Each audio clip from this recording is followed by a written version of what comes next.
Hi friends, happy Friday. It's Brown Bobcat Day, so I thought I'd wear my shirt. Today is Friday, March 27th, and it's day 9 of missing my kiddos. And I understand that some of you are upset because we have to be out of school a little bit longer, and I'm really sorry, and I wish I could help control this situation, but I can't. But I want you to know that I love you and I'm thinking of you, and I know all of our friends, we all miss each other. So maybe somehow we can do Zoom or something. We'll have to work on that together. Just wanted you to know I'm here for you, even though I can't give you hugs and say hi in person. So shout out to Devin and Santana because they're the ones consistently watching. And who else is watching? I know you are. So just let me know so I can give you a little shout out too. Okay. And we are on Beverly Cleary's Henry and the Paper Route. Started that one yesterday. And we are on chapter 2 today. Henry and the Premiums. When Henry returned home with his jacket full of kittens, Ribsy, who was waiting on the front porch, came eagerly up to him and wagged his tail. Then, sensing something strange, the dog stopped, pricked up his ears, and sniffed suspiciously at Henry's jacket. "It's all right, fellow," said Henry. "You just stay outside a few minutes while I get things straightened out." He knew he would not be allowed to keep all 4 kittens, but surely he could talk his mother and father into letting him keep just one. He opened the front door and called, "Hi, Mom. Oh, hi there, Dad. I didn't know you were home yet. Guess what I've got?" "I can't imagine," answered Mr. Huggins. "What is it this time?" "Kittens," Henry announced, trying to sound as if he knew his mother and father would be delighted. "Kittens?" exclaimed Mrs. Huggins. "Oh, Henry, not kittens." "Well, they're nice kittens," Henry said reassuringly. He unzipped his jacket and produced a sample, the black and white kitten, which he set carefully on the rug. The kitten looked uncertainly around the room and gave a tiny little meow. One by one, Henry produced its brothers and sisters and set them on the rug. He thought they looked cute, standing there with their little pointed tails sticking straight up like little exclamation points. Ribsy, who was standing on the porch with his paws on the windowsill, did not miss a move Henry made. He whimpered anxiously and scratched at the window with one paw. "Quiet, Ribsy," Henry ordered. Ribsy answered with a short, sharp bark that showed quite plainly he did not like what was going on. For a minute, neither of Henry's parents spoke. They just looked at the kittens, which were beginning to explore this strange new room, and then Mrs. Huggins said, "Henry, I don't know how you think of things like bringing home 4 kittens. It must be something you inherit from your father." "Yeah, he didn't get it from my side of the family," replied Mr. Huggins. "Nobody in my family ever brought home 4 kittens.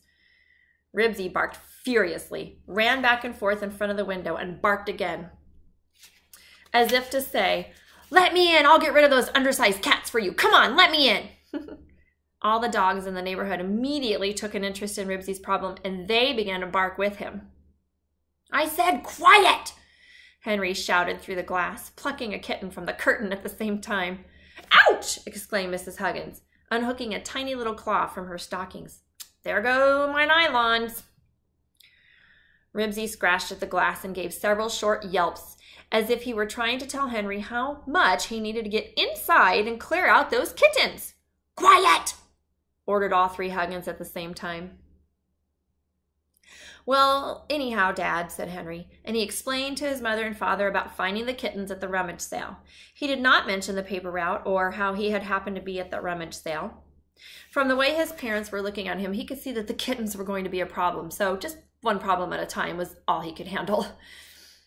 "And so you can't take the kittens back where you got them," concluded Mr. Huggins, picking a kitten from his trouser leg. "No," admitted Henry. "But Henry," said Mrs. Huggins, "you can't keep 4 kittens.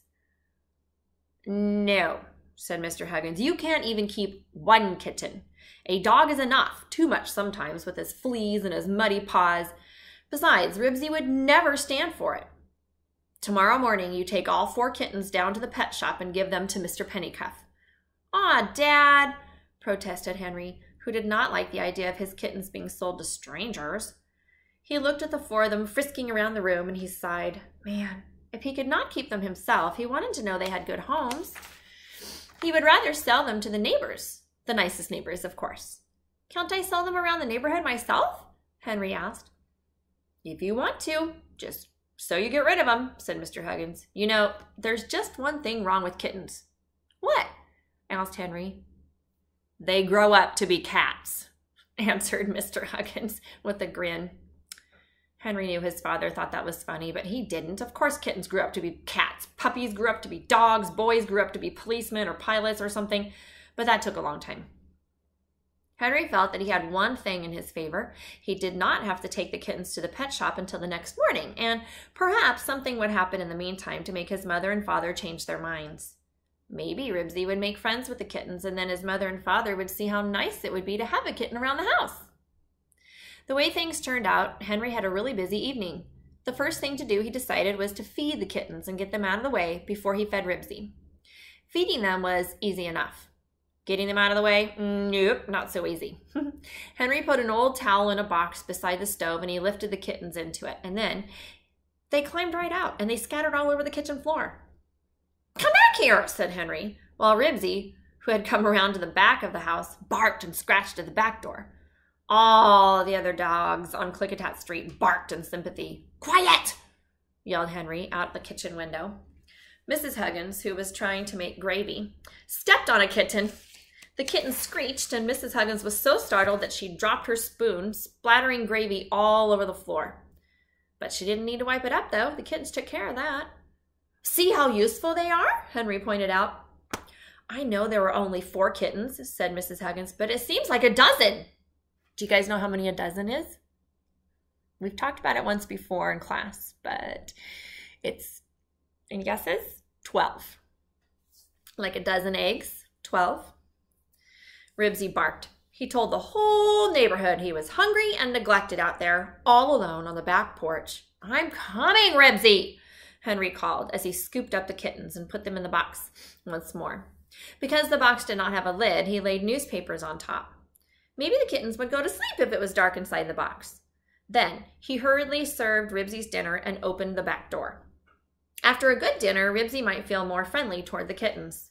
Ribsy trotted in, his toenails clicking on the linoleum, and headed straight for his dish, where he began to gulp down his food. The newspaper over the box moved up and down. An exploring little black paw appeared, followed by a little black nose and a set of little white whiskers.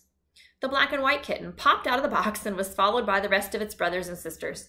They scampered across the floor, straight for Ribsy's dish, and acted as if Ribsy were not even there. Ribsy was not going to let any kittens get away with his dinner. He growled deep in his throat and went right on eating. The kittens did not care to be growled at. They arched their little backs and hissed, and they puffed up their fur so that their tails changed from little exclamation points to little bottle brushes. Anxious to avoid trouble, Henry snatched up the hissing, spitting kittens and tried to hang on to them. As they struggled to get free, their sharp little claws felt like needles through his t-shirt. Hey, protested Henry, while Ribsy gulped down his food without stopping to even chew. The black and white kitten leaped out over Henry's arms and skittered over to Ribsy. Ribsy growled. The kitten, bink, swatted Ribsy on the end of his nose. Ow! Ribsy yelped in surprise and backed away. And then he began to growl as if he really meant it. And here's the picture of the kitty. Uh-oh. And he lunged at the kitten. Henry managed to snatch it up while the other 3 kittens escaped from his arms and jumped to the floor. 3 kittens at once were too much for Ribsy. He barked furiously and tried to run in 3 different directions at the same time. Ribsy! Yelled Henry, trying to rescue at least one more kitten. Dinner's ready, Mrs. Huggins called out above the bedlam, which just means chaos, craziness. Henry dropped the black and white kitten. Grabbing Ribsy by the collar, he dragged him across the kitchen to the basement door and shoved him onto the top step of the basement stairs. You be quiet, he said sternly. How am I going to get to keep a kitten if you keep acting this way? Before he closed the basement door, Henry snapped on the light so Ribsy would not have to sit in the dark. The house was quiet. Peace at last, said Mr. Huggins, as Henry sat down at the table. Ribsy whimpered. Sorry, Sissy. My dog's right there. She's like, what is her problem? And then he barked, and finally, ow! He howled. His voice came through the floor beneath the Huggins' feet, loud and mournful. From the kitchen came the rattle of pans that were being explored by the kittens. Mr. and Mrs. Huggins were silent. Henry was silent too. Man, leave it to old Ribsy, he thought crossly. He's spoiling everything. In the kitchen, a milk bottle crashed into the sink. For a moment, Ribsy was silent, and then he began to howl more dismally. Long, quivering wails came up through the floor, wails that said Ribsy was the most unhappiest dog in the whole world. When the Huggins had almost finished their uncomfortable meal, the telephone rang. Yes?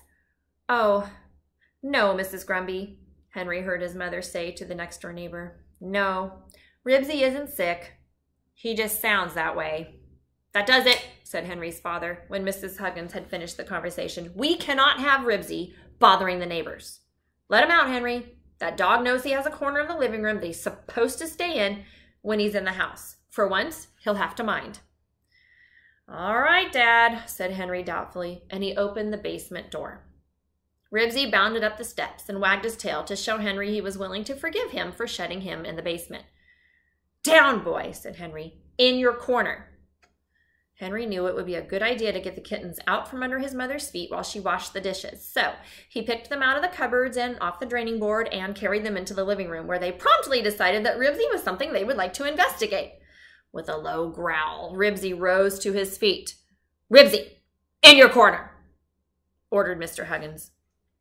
Ribsy slunk to the corner, where he settled himself with his nose on his paws and glared at the carefree kittens. Henry was kept busy plucking kittens from the curtains and trying to keep them away from Ribsy. Every time Ribsy started to get up, Henry ordered him back to his corner. It was plain to see that Ribsy was not going to allow any cats around his house. I guess Ribsy's too old to get used to a kitten, thought Henry. But it was a good idea, even if it didn't work out. He was not sorry he had rescued the kittens, although they certainly had caused a lot of trouble. Now, he would have to figure out some other way to convince Mr. Capper he really was a good businessman. The black and white kitten was especially lively that evening. One by one, the other three curled up and went to sleep. But the black one frisked across the rug in little sideways hops and sprang at Mr. Huggins' ankles. Shoo! Scat! Said Mr. Huggins, who was trying to read the newspaper. The kitten promptly climbed up into his lap and poked a little inquiring nose under his newspaper. Mr. Huggins unhooked the kitten's claws from his slacks and set it on the floor.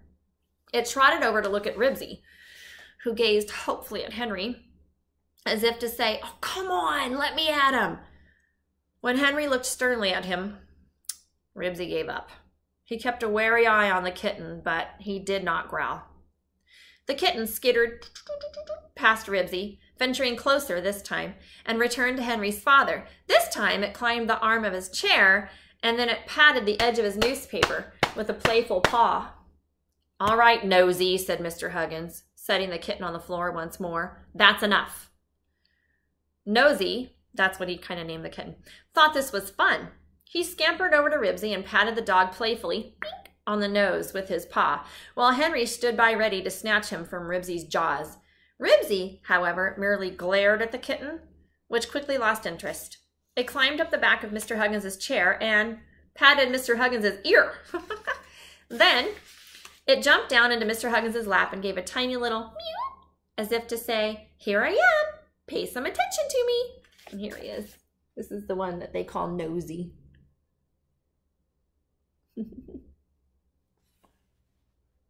Oh, all right, Nosy, said Mr. Huggins. I give up. Make yourself at home. You will anyway. The kitten began to purr with a sound like a tiny little engine. Then he began to knead Mr. Huggins' lap by moving his front paws up and down. After that, he washed his face, his ears, his back, and each toe with great care. The room seemed so peaceful that Henry was able to return to the problem of the paper route. But when he tried to think about the route, he found himself thinking about the kittens. When he tried to think about getting rid of the kittens, he thought about the paper route. It was so confusing. Then, all of a sudden, Henry was not confused anymore. He knew exactly what he would do. He would combine the two. He would go around the neighborhood selling subscriptions to the journal, and with each subscription, he would offer one free kitten. He would think up a sales talk like a Fuller Brush man. When he had made a list of people who wanted to take the journal in order to get a kitten, he would take it to Mr. Capper, and Mr. Capper would be so pleased with Henry that he would give him the paper route. Mom, how do you say it when you buy something because you want to get something that comes with it? Henry asked, because he could not think of the word he needed for his sales talk. You know, like buying a box of Oatsies because you want to get a space gun in it. Mrs. Huggins smiled. Is premium the word you're trying to think of? Oh, yeah, that's it. Thanks, Mom. Premium. Henry would offer the kittens as premiums with subscriptions to the journal. He could hardly wait to get started. Phrases he had heard on TV, phrases like absolutely free of charge and without cost or obligation, buzzed through his head the rest of that evening. The next morning, Henry found a box the right size for carrying the kittens and then went into the kitchen to gather up his premiums, who preferred that room to any other. Ribsy's dish and the refrigerator were in the kitchen. Henry thought the kittens were actually pretty smart to understand that food was kept in the refrigerator. Oh, thank goodness, remarked Mrs. Huggins as Henry caught the last kitten and put it into the box. Henry stuck a couple of old cellophane bread wrappers together with Scotch tape, tied them over the top of the box, and poked holes in the top. Now people could see what nice kittens he had to offer. With a notebook and pencil in his hip pocket of his jeans, he started out to solicit subscriptions to the journal and to find homes for his premiums, while Ribsy, protesting, was left at home. Henry, who had often seen Scooter deliver the journal on his block on Klickitat Street, knew which neighbors took the paper, which neighbors did not. He chose as his first prospect Mrs. Plummer, who lived 2 doors down the street. Good morning, Mrs. Plummer, Henry said in his most businesslike voice when she opened the front door. Oh, hello there, Henry, said Mrs. Plummer, dusting some flour off of her hands. How are you? I'm fine, answered Henry. He stepped closer with his cellophane-covered box of kittens and opened his mouth to start his sales talk. Goodness, Henry, said Mrs. Plummer, before Henry even had a chance to say a word. I hope you're not going to try to give me a kitten. If there's one thing Mr. Plummer can't stand, it's a cat. And you know the trouble with kittens? They grow up to be cats. No. Embarrassed, Henry tried to give himself time to think. I mean, yes, they grow up to be cats, but what I mean is, I wanted to ask if you would like to take the journal.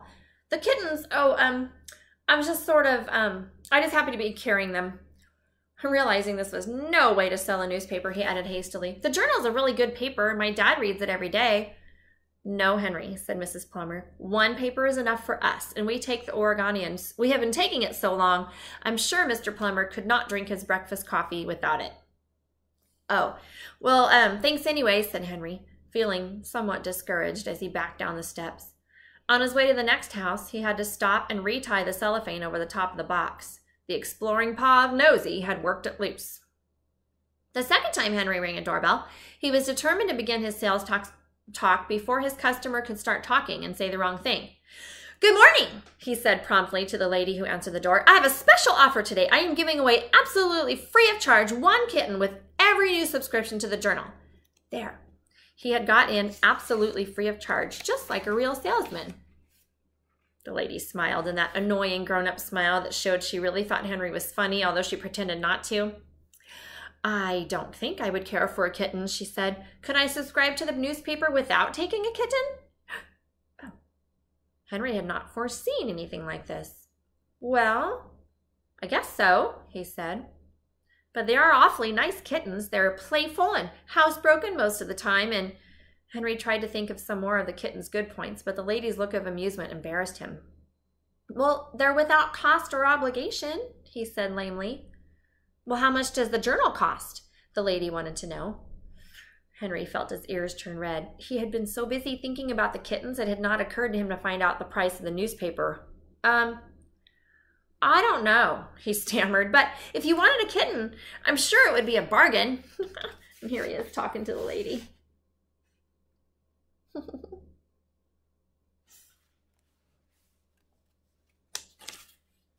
No, I don't want a kitten, the lady persisted, looking as if she were about to laugh. But I might take the journal if I knew how much it costs. I'll find out, stammered Henry and turned to go. Man, he felt pretty silly. I'm sure some salesman, he thought, not even knowing the price of the paper I'm trying to sell. The Fuller Brush man wouldn't be able to sell a toothbrush if he didn't know how much to charge. Henry decided for the time being to give up asking people to subscribe to the journal and just try to find homes for the kittens. He would ask 25 cents apiece. Henry went up one side of the street and down the next, ringing doorbells and offering his kittens for sale. One lady was allergic to cats. Another one had a dog that chased cats. That's mine too. A third just did not want a kitten. Henry lowered his price to 15 cents. At the next house, Henry met a lady who owned a cat that had recently had 5 kittens. She said she would be glad to give Henry a kitten. No, but that's not what he wants, right? He wants to get rid of the cats. Another house, a boy said he had a pair of hamsters that he didn't think would be safe with a cat. Henry lowered his price to 10 cents and began thinking about lunch. At the next house, a girl said she would take a yellow kitten, but when she asked her mother for 10 cents, she was told she could not have a kitten. Then Henry met a lady who said she and her husband went to the mountains almost every weekend, and no one would be home to feed the kitten while they were away. Henry, who was hungry, decided to give the kittens away. At the next house, Henry found the owner, whose name he knew was Mr. Pumphrey, cleaning out the garage. Good morning. I have some very fine kittens, Henry said quickly. I'm giving them away absolutely free of charge to people who will give them good homes. Oh, is that so? Remarked Mr. Pumphrey, putting down his broom. Ooh, he looks interested, thought Henry, and he hurried on with his sales talk, if you could call it a sales talk when he was giving the kittens away. The kittens are playful and housebroken most of the time, and they could probably catch mice if you have any. Henry spoke rapidly. I'm giving them away without cost or obligation. Very interesting, said Mr. Pumphrey, leaning over to examine the kittens through the cellophane. Their grandmother was a long-haired cat, said Henry, sure that this time he had found a home for at least one kitten. His luck was beginning to change. After Mr. Pumphrey had selected his kitten, he would go home for lunch and then find homes for the other kittens that afternoon.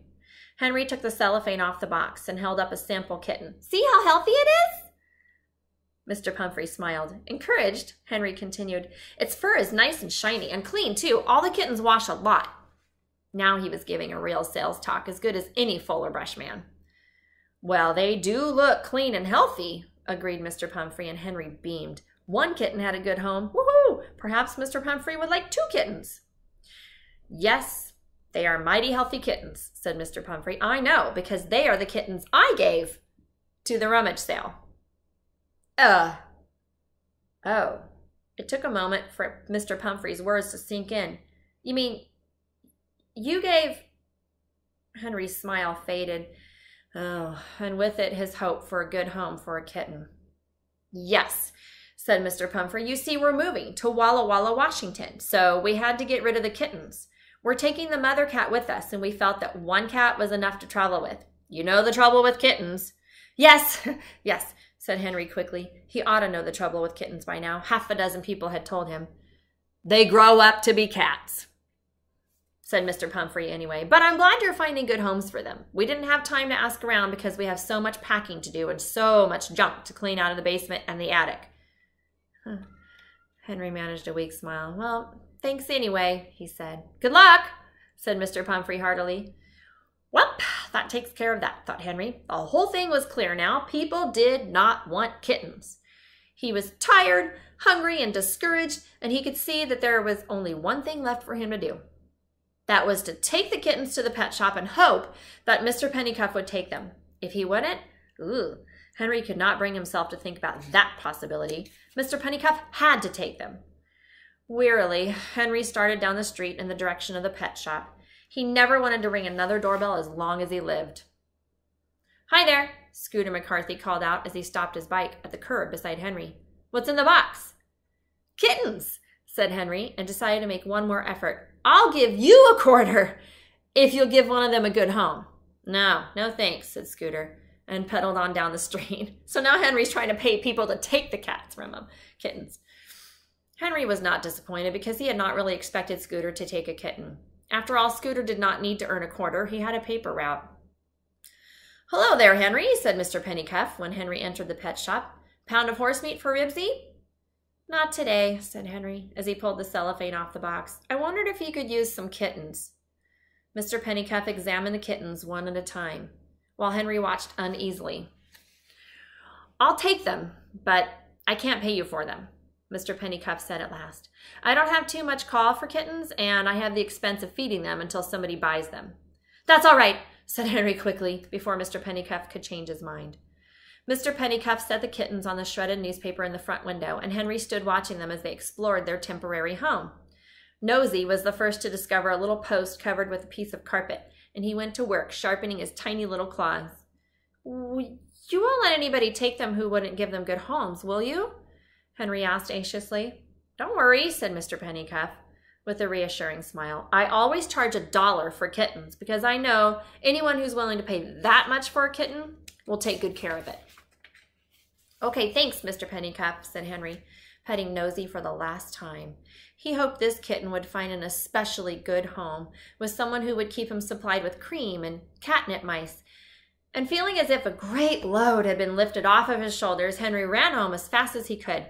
When he got there, he found his lunch waiting on the kitchen table. Hungrily, Henry bit into a tuna fish sandwich, and as he sat chewing thoughtfully, he discovered the house seemed really empty without the kittens.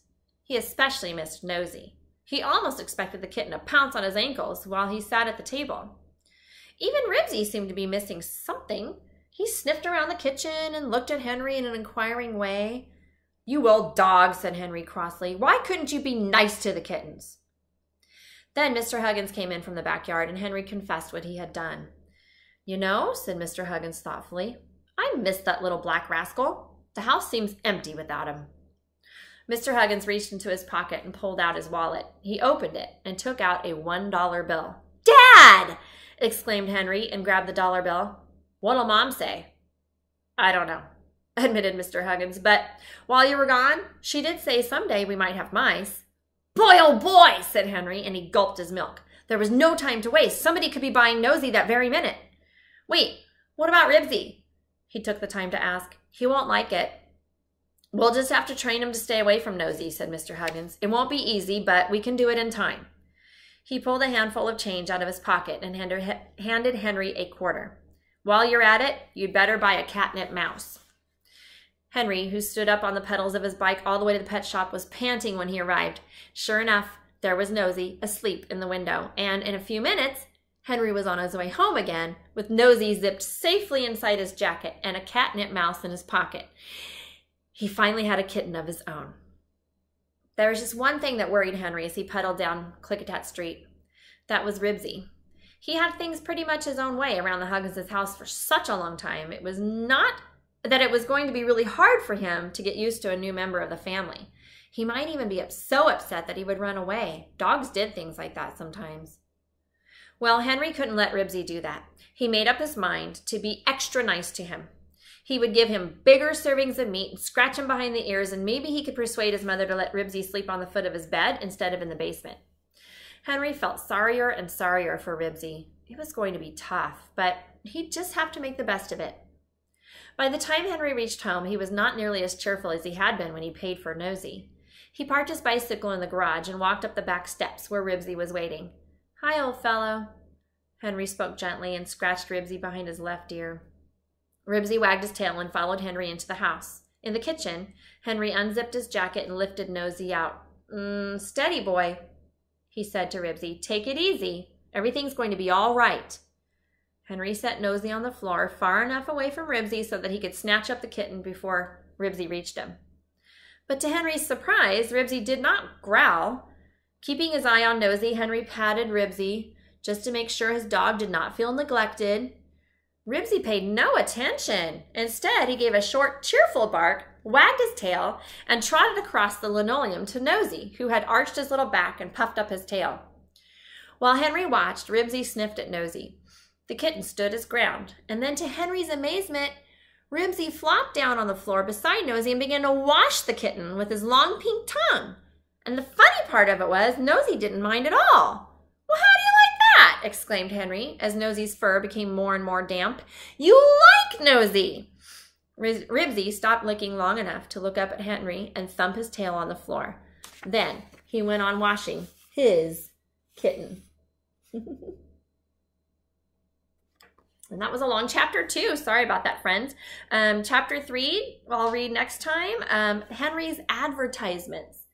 And talk to your parents about what an advertisement is. I bet you know. All right.